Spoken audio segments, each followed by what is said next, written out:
Welcome to Graham Kerr's Kitchen. It's really two programs in one.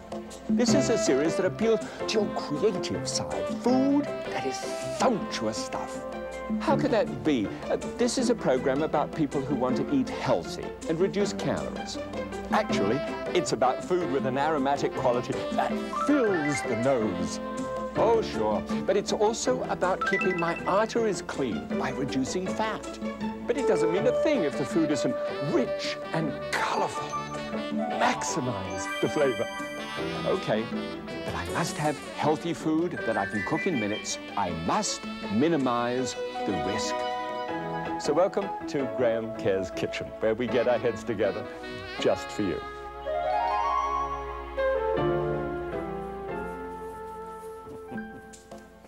By the way, it's also a program about having fun. That's still the best ingredient of all.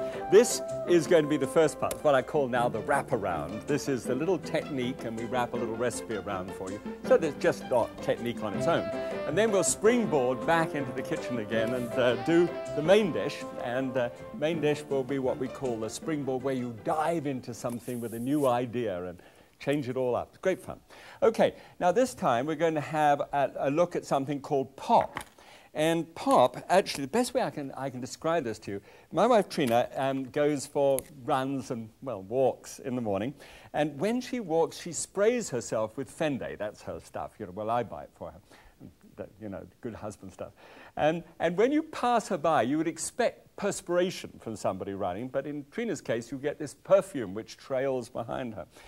Well, it's much the same when it comes to good food, because you see, if you've got an ordinary piece of food on a plate, like so, it should have an aroma zone between there and your nose. We'll put your nose at that place there. And all of this should be filled up with aroma, and I call that literally the aroma zone. And there is an idea which actually started in India, called garam masala, which is sprinkled on top of food at the very last moment. And boy, is that aroma zone. So I'm going to take that idea and adapt that to our kind of food that we enjoy together, especially to replace some of the loss that you get when you get the fat out. Ready? Okay, come on, let's have a go.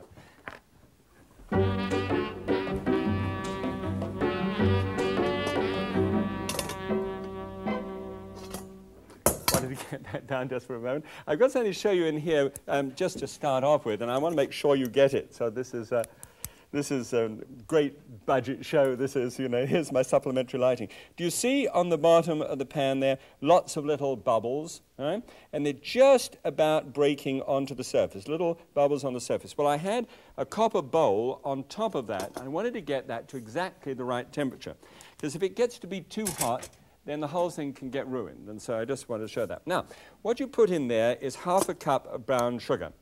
And I use brown sugar because everything, frankly, where you get fat out, when fat carries flavor. So if you get the fat out, you've got to get everything you can find to get more flavor in. And brown sugar is just a little more molasses flavor to it than white sugar. Okay, now here, instead of using the whole eggs, this is an egg substitute. And just 1 cup, and they come in convenient containers to make it 1 cup. And if you've never tried it, please try it on this one recipe, okay? Any of them should do, but in this particular case, this one works very well. Just take that half cup of sugar and 1 cup of egg, and if you see what's happening now, you have actually got a froth building up. This beater has got separate wires which aren't attached at the top, which means that those will flex backwards and forwards and give you more froth. Now, you see, this is doing quite well. It's hot, but the copper is also reacting to the egg white, because the egg substitute is largely egg white. Okay, good. So that's fine. After you've done that a little bit, just move the sugar and that together and just keep a watching brief on it. Make sure that spouts of steam don't start coming out from the side. That'll be a sure indicator. Okay, here I've got some 2% milk, and it's just sort of staining a little bit on the surface, but that's fine. And I want to bring that onto the heat, and this little thing here, if you've ever had a boil over, it's probably worthwhile getting. It just traps the air and that is rising off the bottom of the pan, and spreads it out through a little indentation there so that it shouldn't actually come to the boil. Now let's see it all boil all over the stove. All right, so that's going well. Into that, I just want to add two things. First of all, 1 teaspoonful of vanilla. And most important, check the label on vanilla. It's not for fat this time, or sodium or anything else, but for real. Please, I beg you, use the real stuff, not the imitation vanilla. Right, that's in. And then the other thing is just a little bit of, here, 2 tablespoons full of cornstarch, and mixed with just 2 ounces of the 2% milk. So 2. That's quite an easy thing to remember. Don't forget, as always, I'm going to tell you the amounts. You write them down, and if you miss it, there's the book, in place. All right, there we go. Now, this is just about, I can see little bubbles forming there, and it doesn't matter that you've got the little disc in the bottom, it'll work. Just bring it to the side, and just pour that cornstarch into the milk, and give it a good whip round, and then put it back on the stove again. All right? Now watch it, because again, you don't want it to boil over. Now, see how well this is going. This is already beaten up. What it is, the egg white itself is frothing with the heat and the sugar, and each little bubble is now holding a little sweet surprise in itself, all ready for the dish. Good. So that's going well, and that's going well. Good. Now, here is a Granny Smith apple. And the Granny Smith apple, actually, with the skin off, so that you can see how green it looks, came together in Ryde, near a place which I used to live in at one stage in my life. Ooh, here it is, right in front of my nose. In New South Wales, in Australia. And she actually, as the story goes, got some French crabapple bits of mush in the bottom of a box that she'd brought back from market, and she threw it all out into a compost heap with some of the seeds from her own apples, and the 2 germinated in the compost heap, and up out of this compost heap came this bright, beautiful green apple tree. And they munched on it. This is sensational, and took it off to a wonderful man called Small, who's well known for great apples. Over there, and this was about in the 1820 odd. So I mean, it's been a long time. It's now one of the primary apples in the whole world. Isn't that an amazing story? I knew you'd like that. Okay, so that's now completely ready to use, and this one is coming up nicely. Now, how to cook the apple? By the way, if you're ever going to cook apples or prepare them ahead of time, just a little bit of lemon in the bowl. I'm sure you know this, but a little bit of lemon in the bowl. Just an old squeezed out piece of lemon will do. And that keeps them from browning to some extent, but not completely, as you can see. Into a saucepan. And then on top of that, just 2 apples for 4 people. Take 2 cups of unsweetened apple juice. All right? And just thin it down a little bit so you can get it all underneath the surface. And just 1 cup of water. And put that on a simmer just for 5 minutes. And after they've simmered for 5 minutes, they'll look just like they do there.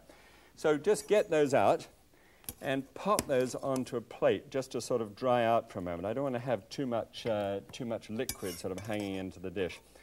And then, if you can find them, and I think they're around by now, and that is, these are black cherries, but they're frozen black cherries. They're really one of the better frozen fruits. Just drop those into this juice and just heat those through. Good. Now for the big issue, and this is the little mill and what we call pop. Pop, in this case, are these warming spices. Now, I'm taking 3 cloves. These are the cloves from Zanzibar. Nice little aromatic heads to them. Make sure they've got the heads in place. Some of them have knocked off, so you need all of that. A little piece, about ½ an inch of cinnamon. And when you actually take a cinnamon stick like this one and start using the whole spices, it's amazing how much flavor you get from that. And then I take a piece of the nutmeg and then grind that or flake that in this sort of little nutmeg grinder and slicer. And so that makes it very fresh, and put that down on top as well. And you can't throw the nutmeg into this. It just doesn't work very well. So then we're in, it's something like a little coffee mill, right? And then start whizzing it up. Now, I need to beat this at the same time, get that going. And I need to... That's going nicely. This is the cornstarch thing. Oh, my goodness. The cornstarch thing has to actually cook for 30 seconds to cook the cornstarch taste out of it. And this is doing just fine. And that takes about 30 seconds also to be able to do here. Good. I'm sure you'll be able to manage that just like that. All right. Then take this thickened milk with the vanilla in and pour that then into the beaten egg substitute with the sugar. Now you've got the caramel of the sugar, and just look what's happening. It thickens up just as you look at it. See how beautifully soft and wonderful that is? That is perfection. Draw it from the side of the pan so that it doesn't boil too much. Okay, now, plate. And take these, just a couple of pieces for each one, and they should be just done, not overdone. Right? Then, to take a little of the of that, it's like a sabayon, it's like a zabaglione, and and you can pile this on. I mean, really pile it on, and then one or two of these little black cherries. About 4 of them, actually. Should be 3 or 4. So having dropped one off, it's obviously obligatory then to have 3. And then here is the technique. Here's perfume for the palate, all right? Pop, all right? Straight over the top, perfume for the palate. And just when you do that, everything is gorgeous, and then boom! It just, oh, it's a knockout. All right. Come on, let's have a look at the numbers. Just that smell is amazing. Oh, great. Okay, well, I think it looks good too, doesn't it? And so we did actually get to the nose and this apex with the aroma zone, and that's what POP, perfume for the palate, is all about. Okay, now let's have a look and see. As always, I'm going to compare this with a classic. The classic that I compared this with this time is just stewed apples with a good, rich egg custard, and probably one that you like. Here we go. This 335 calories means we don't drop many calories because it's so sweet. You could, by the way, reduce the brown sugar by 50% to only 2 ounces and get a huge drop in calories there. Okay, fat, 34. Down to 3 grams of fat, of which only 1 is saturated, which is great. So the original is 80% of calories from fat, and this is only 8%. So it makes it a staggeringly good dessert. And then cholesterol, 120, whistles down to 8. Sodium is up a bit with 90 and 94 because of the egg substitute. And dietary fiber climbs up into number 3 as a result. So, time I love the most.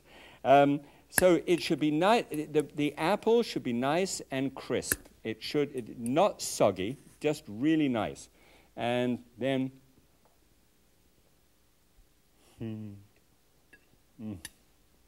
oh, I can't tell you how important it is to have that little aroma zone coming off the plate. Not only is it for the aroma, the taste is exquisite at the same time. Okay, next time you slosh up a custard, you think of doing that at the same time, all right? Now, springboarding. This is what we want to do. Always be sure you springboard. In my case, this time, I'm going to take a chicken soup with rice, which is called a mulligatawny, and it's from years and years and years ago, which came from India to Scotland and then into England. And it's delicious stuff, just great for a nice warm, or cold evening. Okay, come through and I'll show you how it's made.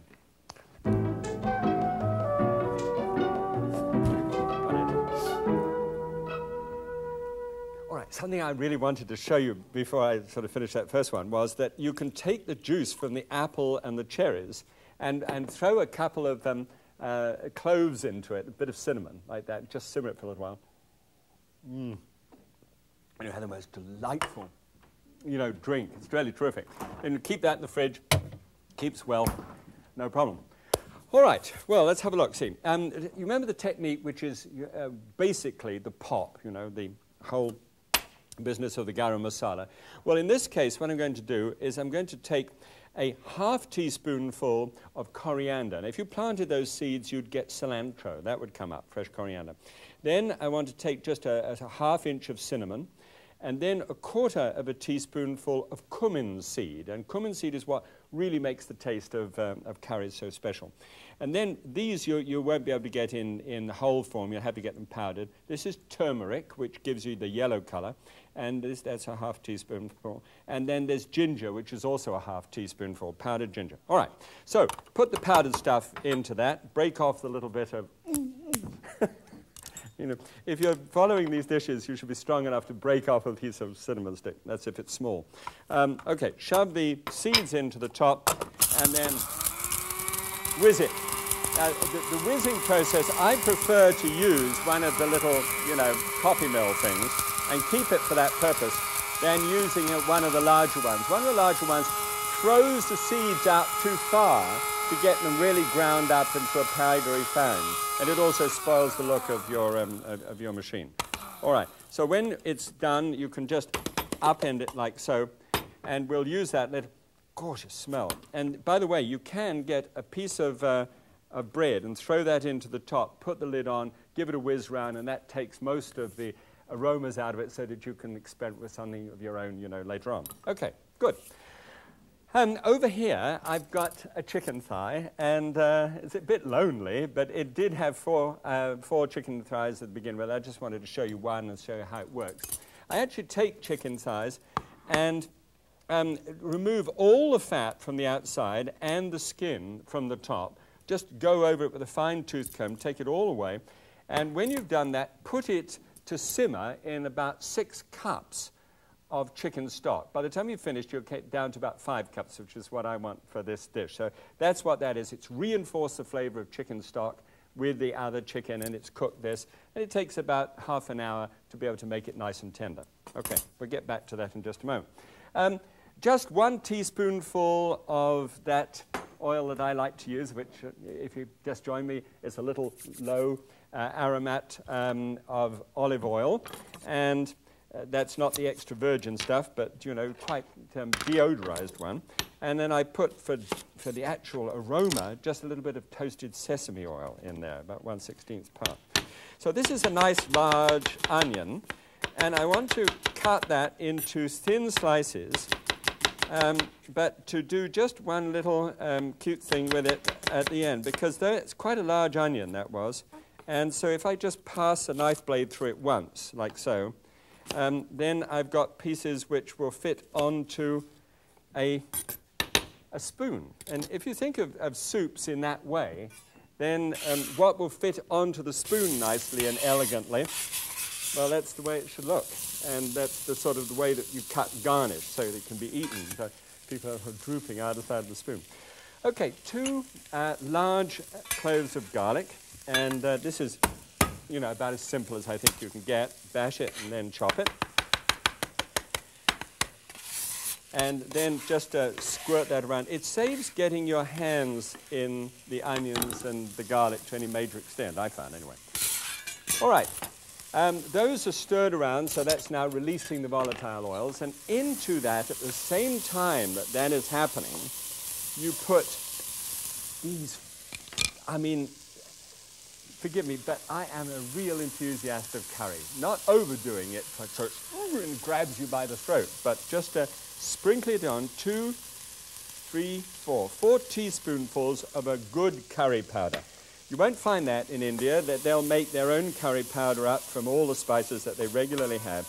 But just to help you, look for a Madras curry powder, if you can, and keep that, and at least start out that way. You can proceed later on if you want to.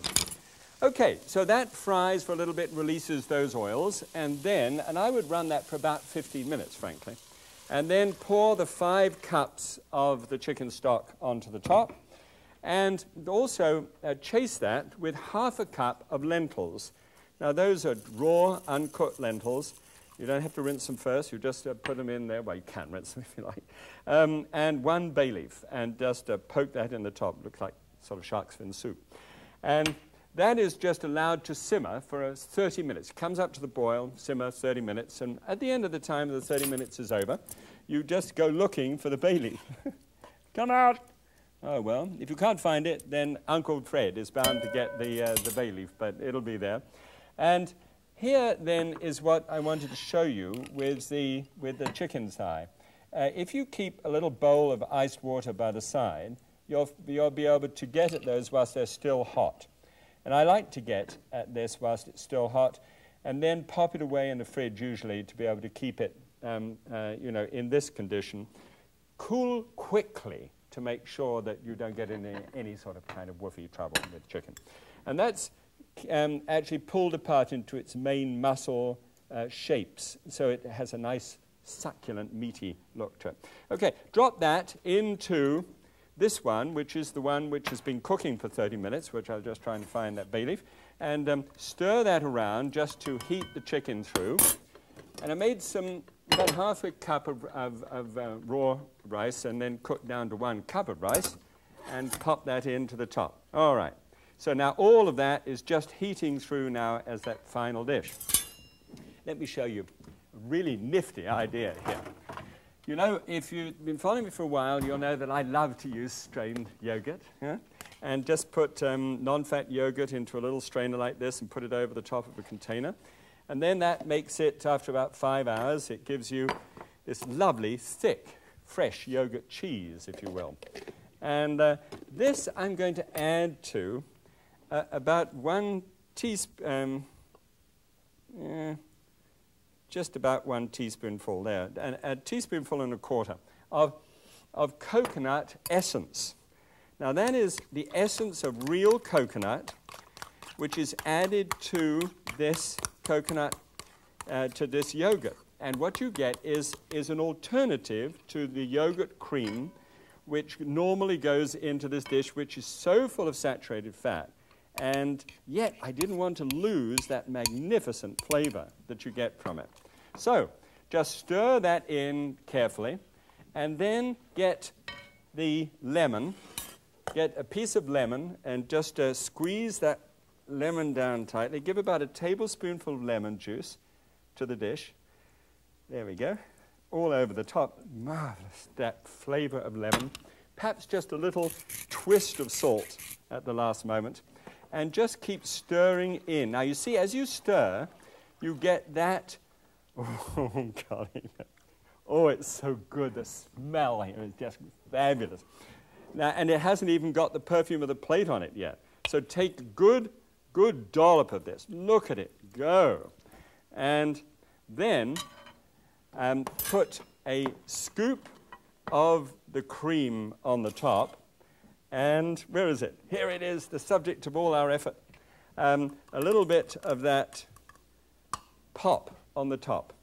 Just scrape it on the top like that all over, and it gives that dense, lovely yellow color to the top of the dish.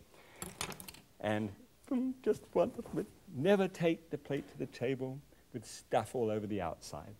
Come through and I'll show you how it works. There. Good. All right, so there's ours with a powdery sort of mix on the top. Lots and lots of flavor coming out of it. And there is the classic. You see how the grease has actually risen to the surface? That's because it should look like that in the classic, because that says it's rich and full of that wonderful flavor that fat brings. Well, we actually go up a few calories here to 323 because of all the extra rice that I've put into that. But look at the fat. We go down to 7 from 16 and down to 2 in terms of saturated fat, which came from the chicken pieces. But this was largely from the coconut.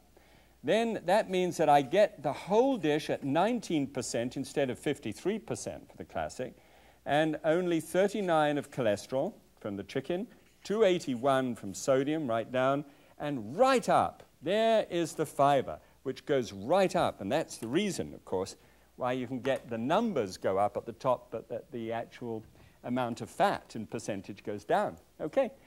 You know, the fellow who wrote about this dish, first of all, in 1815, said the most wonderful thing. He said he wanted to make the cage of marriage more comfortable. In fact, as comfortable as the net of courtship was charming. Isn't that a lovely thought? Oh, he did it too. Oh, this is so nice. It's sort of round and this marvelous aroma that comes off it. Try this. It's a wonderful dish when the rain is drizzling down the window pane. Thanks for being with me so much. God bless you. Look forward to next time. Bye.